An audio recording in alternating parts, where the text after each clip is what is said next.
Kaj pomeni noč čarovnic? To, da se naštemimo v pač take strašne stvari. Pa buše. Krompirjeve počitnice, tokrat bom rekla v znamenju čarovniškega dogajanja na DPM. Za nami že izrezovanje buč, poleg tega tudi luštna ustvarjalnica lesene vrtavke smo delali skupaj z Regino in pa so udeležili dejavnosti muzeja trboveljskega, kjer so nam predstavili dejavnosti oziroma igre, katere smo že pozabili v teh časih.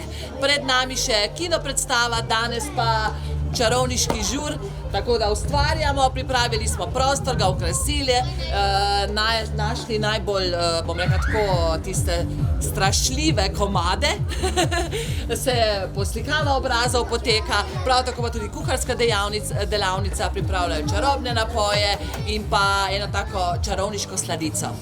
Zdaj delamo cheesecake od Oreja. Tu delamo zaradi tega, da bi se kaj posladkali, pa da bi se imeli fajn pri delu. Ko se trudimo, pa všeč nam je, ko delamo na DPM-ju take stvari, pa kuharijo. Veliko se naučimo delati sladkega. Jaz večinoma, ko tu vidim, kaj delamo na DPM-ji, tudi sama probam doma narediti. Všeč mi je, kako delamo, všeč mi je, tudi imamo dobre animatorje, nam veliko stvari povejo, pa tudi se naučimo narediti.